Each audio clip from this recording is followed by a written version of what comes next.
The winter of 1941 settled over Europe like a shroud, muffling sound, swallowing light, and sharpening every edge of war into something colder, harder, and more merciless than before. Across the forests of East Prussia and the rail yards of the German interior, the Reich's war machine strained toward a single brutal objective: break the Soviet Union before spring returned. Yet as the Eastern Front widened into a continent-sized battlefield, snow-choked, fuel-starved, and violently unpredictable, the German High Command realized the truth they dared not voice aloud. The Blitzkrieg, that swift blade which had once cut through nations, was faltering. It was in this atmosphere of desperation and ingenuity that the idea first emerged, not from a general's polished desk, but from the cracked concrete of a railway depot where men worked under floodlights that hummed like angry insects. Someone had asked a question that lingered longer than expected. What if the rail lines themselves could carry a weapon powerful enough to shift the balance? Heavy artillery could not be pushed fast enough through the mud and ice. Mobile guns lacked the punch needed to crack fortified defenses now rising along the Soviet front. And aircraft, for all their fire and fury, were at the mercy of storms and engines that froze mid-air. But the rails, they were steady, predictable, and unbroken across vast distances. They were iron arteries reaching deep into contested territory. So the Reich did what desperate nations do. They reached backward into history and forward into nightmare, combining industrial power with artillery ambition to produce a weapon with no precedent. The Germans began transforming a train, not into a transport, not into armored infantry support, but into a land-bound leviathan, capable of shattering fortresses, burying battalions, and reshaping landscapes with every thunderous shot. They called these creations Eisenbahngeschütze, railway guns, but the soldiers who served near them found other names. Some called them earth-eaters, others whispered that they were moving catastrophes. A few, with a grim half-smile, called them the last argument of steel. Our story begins with one such weapon, a monstrous artillery train forged in Krupp's steelworks, assembled in secrecy, and shipped across the heart of the Reich under tarpaulins that dripped winter rain. It had no single name. Officially, it was a battery. Yet the men assigned to it referred to it simply as Der Koloss, the Colossus. At its center stood a barrel the length of a river barge, machined to perfection, fixed onto a cradle that absorbed shock like the bones of some ancient creature. The recoil alone could level a house. The shells it consumed were taller than a man and heavier than the engine that guided them along the line. When it fired, witnesses said the sky rippled, not from sound, but from pressure, the way heat bends distance on a summer road.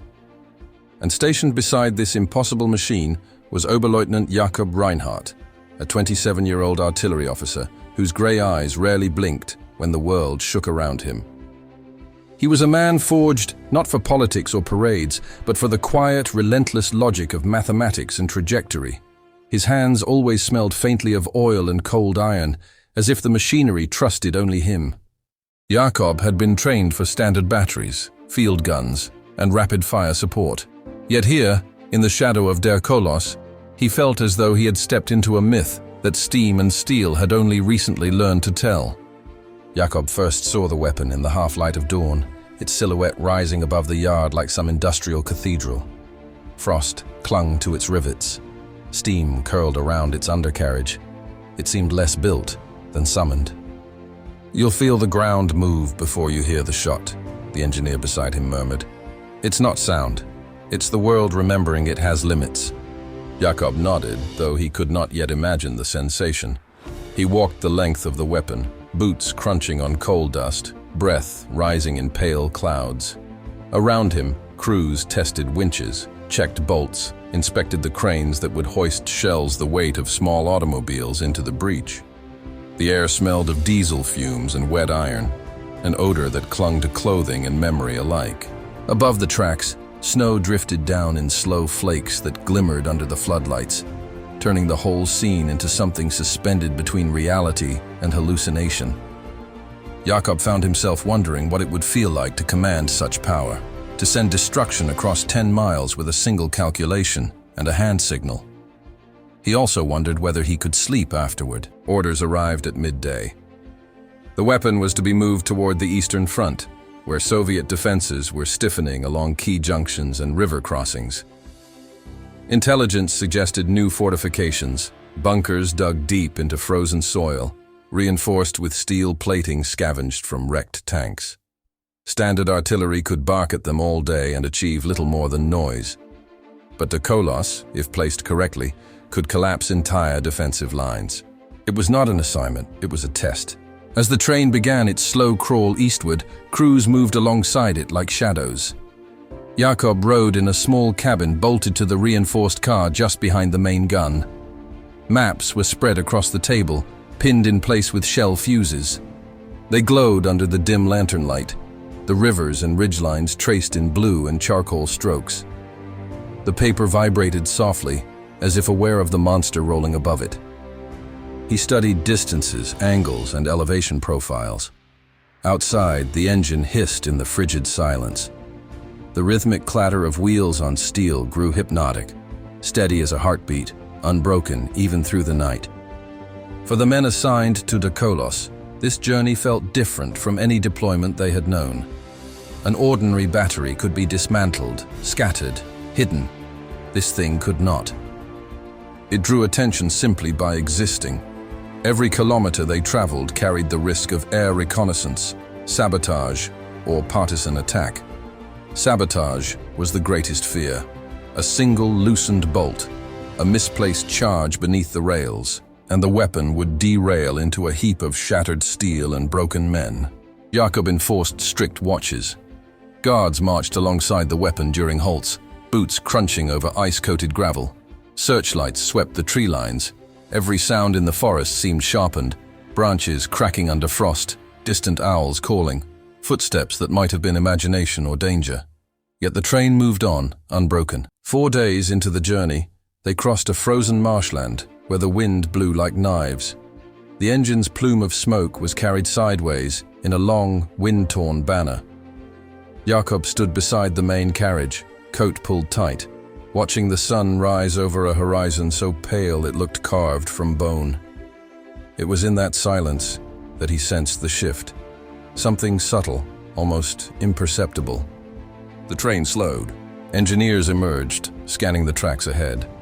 A signalman approached Jakob, tension etched on his face. Obstacles on the line. Could be natural ice. Could be something else. They advanced cautiously. Jakob walked forward with the lead team, rifle slung over his shoulder. Every step crunched loudly. In the distance, a shape lay across the rails. Branches, ice, and snow piled into a crude barrier. Too messy to be military. Too intentional to be harmless. He crouched beside it, touched the ice-caked branches. Beneath them, his fingers brushed something metallic. A wire, not detonator grade, but enough to trigger alarm. "Partisans," Jakob muttered. The crew cleared the obstruction, searched for further traps, and examined each rail section with methodical precision. After an hour, the line was declared safe enough. Barely. Danger hovered in the cold air like breath. When the train finally moved again, its wheels screeched softly, as if the steel itself resented the interruption. By dusk, they reached an abandoned freight yard where they would spend the night. The weapon loomed over empty platforms, its bulk dominating the darkness. Lanterns swung from its frame, casting rippling shadows across snow-covered wagons. Jakob gathered the men, briefed them on the next phase, and issued instructions for defensive positions. He could see fatigue in their faces, but also something stronger. A strange pride, perhaps, in serving a weapon that felt like an iron heartbeat of the Reich. Later, Jakob climbed atop the gun carriage, stepping carefully on frost-slick metal until he reached the breach. From here, the world looked different, wider, lonelier, strangely fragile. The rails stretched in 2 perfect lines toward the horizon, gleaming under the moonlight like veins pulsing across wounded land.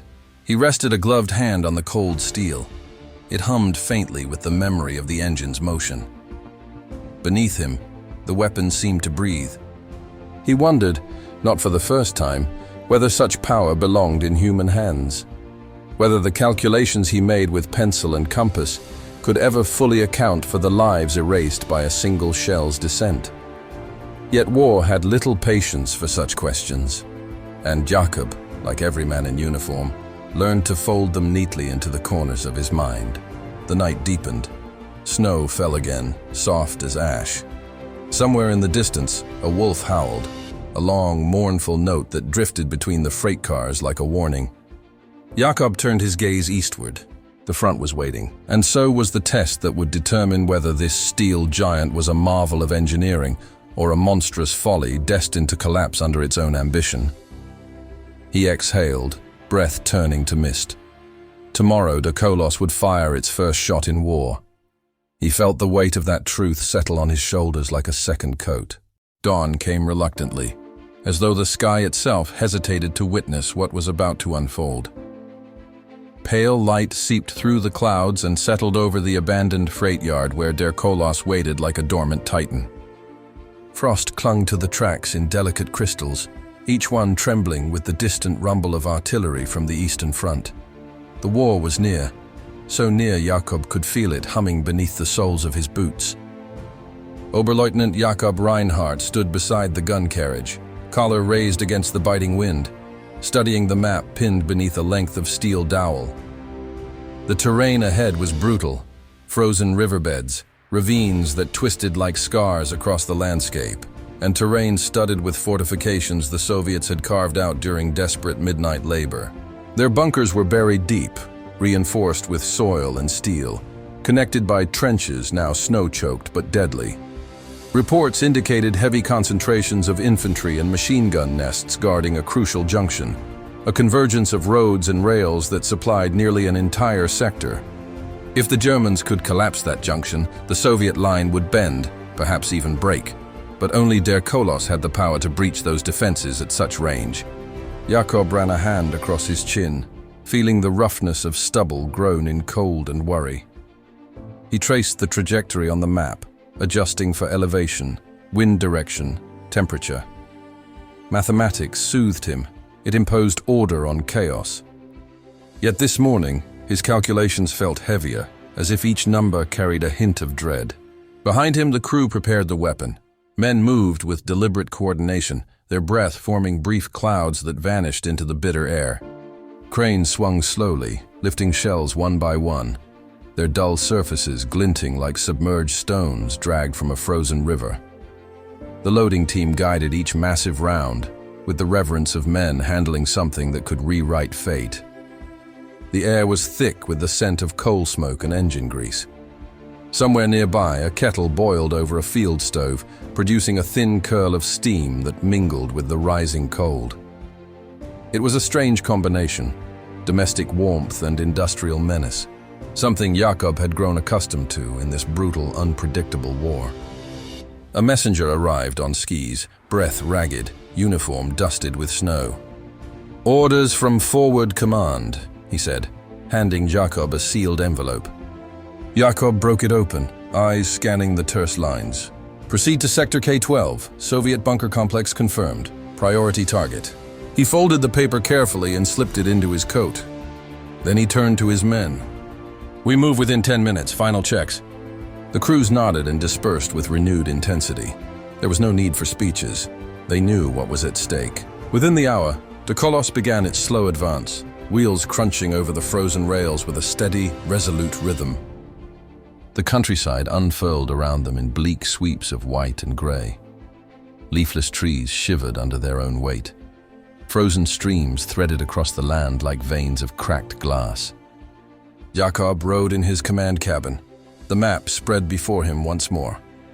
The lantern above swayed gently with the train's motion, throwing shifting shadows over the terrain lines. Every few miles, the train halted so scouts could examine the tracks for sabotage. Jakob joined them each time, crouching with his gloved hands against the icy steel, listening for disturbances, a loose bolt, a foreign vibration, anything that hinted at danger. Twice they found nothing. The third time they found tracks, footprints leading to the rails, then disappearing into the woods. Jakob stared into the tree line for a long moment. The silence felt unnatural, as if breath itself had fled. But the line held and they moved on. By mid-afternoon, they reached their firing position, a slight elevation overlooking a broad tundra of snow-covered ground. In the far distance, beyond miles of pale expanse, Jakob could just make out the faint silhouettes of Soviet fortifications. They looked small from here, almost harmless, like dark smudges on the horizon. But he knew better. Men had died trying to take those positions. More would die if the junction held. Jakob took a deep breath, letting the cold fill his lungs, then exhaled slowly. "Bring the gun to firing configuration," he ordered. The crew sprang into motion. Stabilizers unfolded from the train's undercarriage, pressing deep into the frozen earth. Steel plates slammed into place. The barrel elevated inch by inch, guided by gears that groaned under the weapon's immense weight. The breech yawned open, a cavernous mouth ready for destruction. A metaphor formed unbidden in Jakob's mind. The gun is like an enormous key carved from steel and thunder, unlocking whatever fate lies hidden behind the eastern horizon. He blinked it away. This was not the time for poetry. One of the loaders approached. "Shell is ready, sir." Jakob gave a single nod. "Load it." The shell was lifted, guided, and eased into the breech with stunning precision. The sound was deep, metallic, final. When the breech locked shut, Jakob felt something settle in his chest. Not fear, exactly, but a heaviness that bordered on responsibility. No matter the orders, no matter the justification, it was his command that would unleash this force. He climbed atop the gun platform to observe the horizon. The world was silent but expectant. The sky had darkened, clouds gathering like observers around an execution ground. Jakob raised his hand. "Stand by." The crew braced themselves. Men plugged ears, leaned away from the blast zone, pressed hands against stabilizers. Jakob held the moment. Every calculation, every instruction, every mile of track they had crossed brought them here. He felt the cold bite his skin, felt the gun's steel frame vibrate with readiness. He lowered his hand. Fire. What followed was not a sound, but a phenomenon. The air collapsed inward, before erupting outward with such violence that the earth itself shuddered. Snow lifted from the ground in a great expanding ring. Jakob felt the concussion travel through the soles of his boots, up his spine and into his teeth. The Koloss roared. The sky flickered as if startled. A plume of smoke erupted from the muzzle, rolling backward in thick, swirling layers. Jakob followed the arc with his eyes, an impossible curve hurtling eastward until it vanished somewhere beyond the horizon. Seconds passed. Then the distant landscape bloomed with a dark, rising cloud. The ground seemed to swallow itself before erupting again in a shower of earth and debris. Even from miles away, Jakob felt the faint tremor. The crew erupted into cheers, but Jakob raised a hand, silencing them. "Maintain discipline. Prepare second round." He looked again through the rangefinder. The target area was unrecognizable, a crater where bunkers once stood. Smoke rose in twisted columns. But new movement caught Jakob's eye. Soviet troops, tiny shapes scrambling among the ruins, repositioning, signaling. "They're still there," Jakob murmured. "They're regrouping." He called down to the crew. "Adjust 3 degrees north, elevation -0.2, load for second impact." The men moved quickly. The second shell slid into place. Jakob steadied his breath. The Soviets would not simply endure this. They would respond, and their response would be brutal. But he could not think of that now. Fire. The second shot tore through the morning like a hammer swing from a giant. Another distant eruption, another plume. This time, the Soviet line rippled in chaos. Jakob could see ammunition stores detonating, brief flashes of orange and black, followed by a wave of smoke that rolled across the positions. Yet even as der Koloss asserted its dominance, Jakob sensed a shift in the wind. The ground felt different beneath his boots, as though the land itself protested these blows. He looked up at the looming clouds. A storm was gathering. Snow began to fall, slow at first, then thick, wet flakes that clung to clothing and machinery. Jakob descended to the planning cabin, where reports awaited him. A radio operator looked up, face pale. "Sir." Intercepted transmission. The Soviets are calling for artillery retaliation. They've pinpointed our general sector. The crew braced themselves. Men plugged ears, leaned away from the blast zone, pressed hands against stabilizers. Jakob held the moment. Every calculation, every instruction, every mile of track they had crossed brought them here. He felt the cold bite his skin, felt the gun's steel frame vibrate with readiness. He lowered his hand. Fire. What followed was not a sound, but a phenomenon. The air collapsed inward before erupting outward with such violence that the earth itself shuddered. Snow lifted from the ground in a great expanding ring. Jakob felt the concussion travel through the soles of his boots, up his spine and into his teeth. The Koloss roared. The sky flickered as if startled. A plume of smoke erupted from the muzzle, rolling backward in thick, swirling layers. Jakob followed the arc with his eyes, an impossible curve hurtling eastward until it vanished somewhere beyond the horizon. Seconds passed. Then the distant landscape bloomed with a dark, rising cloud. The ground seemed to swallow itself before erupting again in a shower of earth and debris. Even from miles away, Jakob felt the faint tremor. The crew erupted into cheers, but Jakob raised a hand, silencing them. Maintain discipline. Prepare second round. He looked again through the rangefinder. The target area was unrecognizable, a crater where bunkers once stood.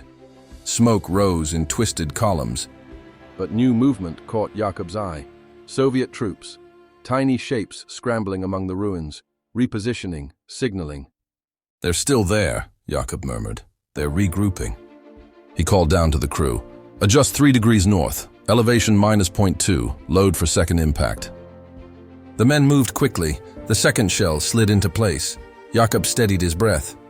The Soviets would not simply endure this. They would respond, and their response would be brutal. But he could not think of that now. Fire. The second shot tore through the morning like a hammer swing from a giant. Another distant eruption, another plume. This time, the Soviet line rippled in chaos.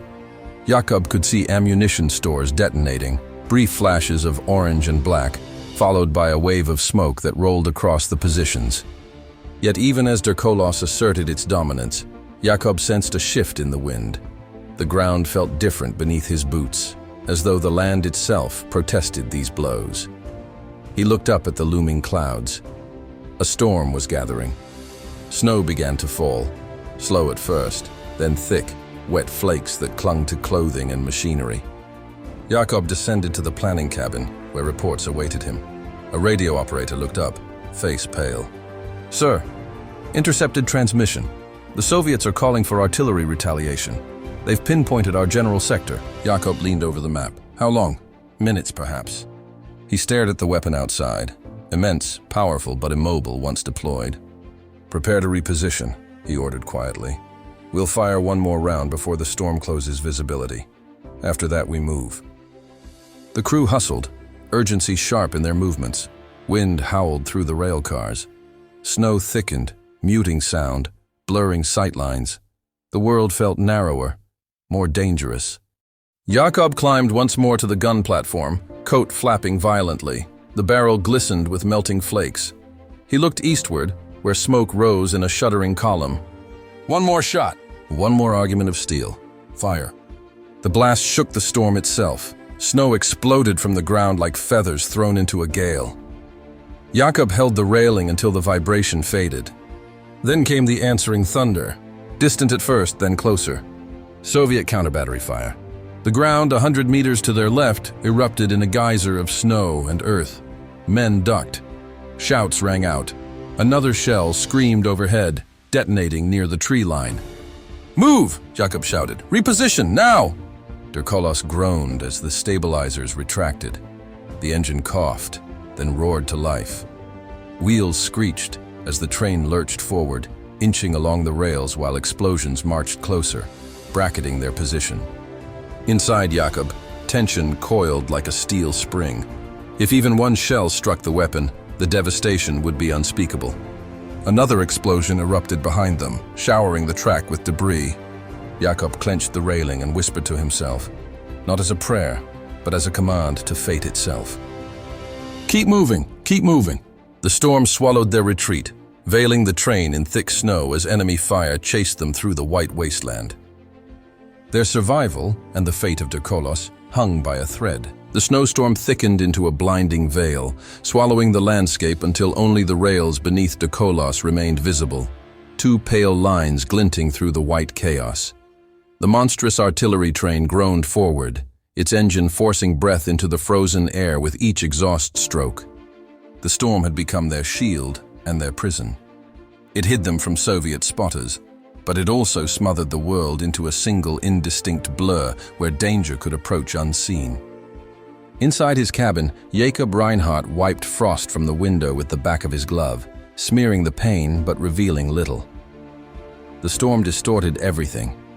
Trees bent beneath the weight of snow, their silhouettes misshapen and indistinct. The hills in the distance had vanished entirely. Only the rails guided them, an unyielding path of steel threading through the wilderness. Reports crackled across the radio. Soviet artillery had halted its barrage. They had lost visual contact. But Jakob knew silence could be as lethal as fire. Retreating in whiteout conditions carried its own peril. The rails might be damaged. Partisans might be waiting. The train itself, enormous and rigid, could not swerve if something lay ahead. Jakob set his jaw. "Maintain speed, but stay vigilant," he told the engineer. "If visibility improves even slightly, I want full inspection stops." The engineer nodded, adjusting the throttle with gloved hands that shook from cold or nerves, or both. As Koloss crept deeper into the storm, Jakob moved through the length of the gun train. The steel floors vibrated faintly with each rotation of the wheels, a rhythmic reminder of their fragile escape. Men huddled in their compartments, wiping moisture from their rifles, whispering to one another with the subdued intensity of soldiers who had felt death's breath on the back of their necks.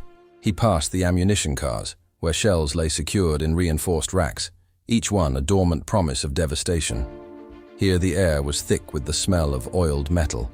Lanterns swung overhead, casting shifting beams across the curved surfaces of the ordnance.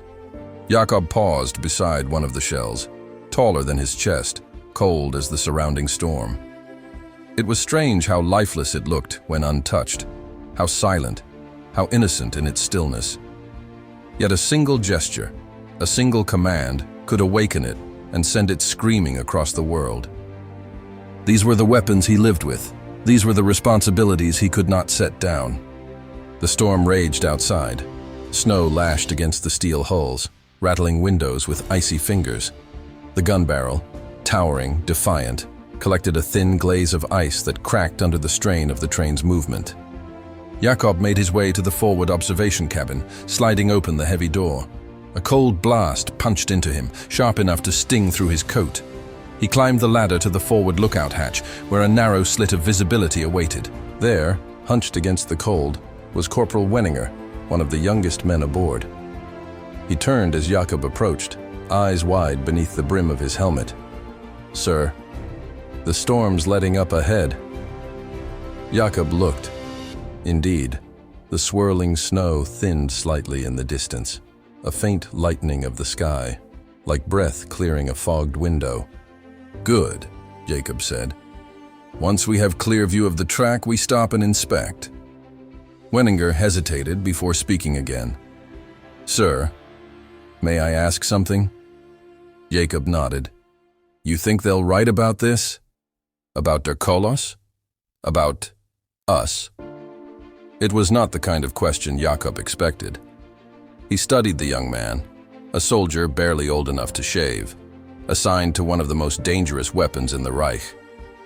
"I don't know," Jakob admitted. "Stories survive war in strange ways. Some are buried, some are rewritten, some are believed only by the men who lived them." Wenninger nodded, absorbing the words with unexpected seriousness. "Just seems like someone should know." Jakob offered a faint smile. "Someone will." The storm's edge approached slowly, as though the clouds were reluctant to release their grip on the land. Then, with a suddenness that startled the men, the sky parted. The snowfall stopped mid-motion, leaving only drifting remnants. Sunlight, weak, winter pale, pushed through the gray, illuminating the tracks ahead. Jakob issued the halt. The train screeched to a stop, steam billowing around it in ghostly clouds. Immediately, the inspection teams jumped down from the cars, rifles slung, boots sinking into deep, fresh snow. They fanned out along the tracks, checking each segment, each fastening, each joint. Jakob joined them, his boots crunching on the icy gravel. The air was razor-sharp with cold. Every sound carried clearly: the distant caw of crows, the metallic clink of tools, the faint creak of the gun's cooling frame. He walked a full kilometer ahead, scanning the rails. His breath fogged the air. The white landscape looked peaceful, but Jakob knew peace was the most deceptive mask war ever wore. Halfway through the inspection, one of the sappers called out, "Sir, over here!" Jakob rushed over. The sapper pointed to the base of the rail, the faintest hint of disturbed snow. Jakob knelt, brushing away the powder. There it was, a small cavity beneath the rail, the imprint of a hand. And deeper still, something metallic. Jakob's pulse quickened. "Careful," he whispered. "Expose it slowly."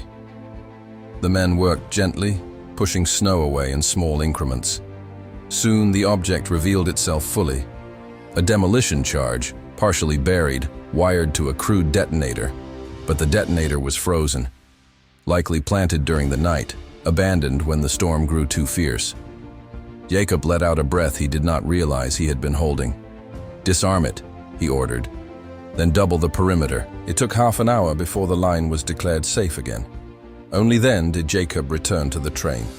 As he climbed aboard, a messenger intercepted him, face still flushed from cold. "Sir, radio from Forward Command. They received reports of your impact on the Soviet line." Jakob stiffened. "And?" The messenger's voice softened. "They say the junction is collapsing, retreat and confusion across multiple positions. Your shots, they may have opened a gap." Jakob felt the weight of the words settle on him like fresh snow. He had known the shells would hit. He had known the destruction would be immense. But hearing the results, hearing the human consequences behind the cold mathematics, was different. "Understood," he said simply. The train resumed its movement westward, leaving behind the storm and the buried charge. For the first time since dawn, the land was visible again. Broad plains of white stretching beneath a sky still bruised by clouds. Hours later, they reached a rear supply line, where the landscape bore few scars of battle. Smoke rose from chimneys of small settlements. Frozen rivers lay still beneath scattered sunlight. A strange quiet settled over the world, as if war itself had taken a breath. Jakob ordered the train to halt near a siding, where they could refuel and repair. The crew descended, stretching stiff limbs, lighting small fires, boiling coffee with shaky hands. The massive gun towered over them, crusted with snow, dark against the pale sky. Jakob walked away from the bustle, needing space for the thoughts swirling unbidden through his mind. He reached a rise overlooking the siding, where he could see the entire length of the Koloss. Even damaged by weather, it remained an awe-inspiring sight, a fusion of industrial ambition and battlefield necessity. He studied the weapon's silhouette, noting every bolt, every seam, every rusted scratch earned through use. The wind brushed past him, cold but gentle, carrying the faint smell of smoke from the crew's fires. Somewhere nearby, a distant church bell tolled in a village untouched by the front. Its sound drifted across the frozen field, clear and steady, like a reminder that life continued beyond the reach of artillery. Jakob let the moment settle over him. He thought of Wenninger's question. Will they write about this? He thought of the men in the bunkers his shells had obliterated. He thought of the storm, the near miss with the sabotage charge, the thunder of Soviet shells exploding too close, the feeling of standing atop the weapon as it roared against the winter sky, and he realized something quietly. With the full honesty of a soldier who had seen enough to understand how war bends truth. The legacy of the Koloss would never belong to steel or strategy alone. It would belong to the men who stood beside it, who braced themselves for its fury, who risked their lives to keep it moving through a world that seemed determined to stop it. Machines could be rebuilt, tracks could be relaid, but the memory of those who faced the impossible and kept going, that lived on in ways no weapon ever could. He turned back toward the train, its shadow stretching long across the snow as evening approached. The crew gathered around the fires, faces illuminated by the glow, their breath mingling in the cold air. Jakob felt something shift inside him, not pride, not triumph, but a quieter, steadier truth. War left scars on land and men alike. But it also carved stories, fragile, enduring, carried in the hearts of those who lived to tell them. The Koloss would fire again, the front would move, the war would grind onward. But this moment, this fragile pause between destruction and duty, would linger. A reminder that even in the machinery of war, humanity struggled to endure. Jakob descended the rise and walked back toward his men, boots crunching softly in the snow. They looked up as he approached. Someone offered him a steaming cup. He accepted it, feeling the warmth seep into his chilled hands. For now they were alive. For now the track stretched safely ahead. And for now that was enough.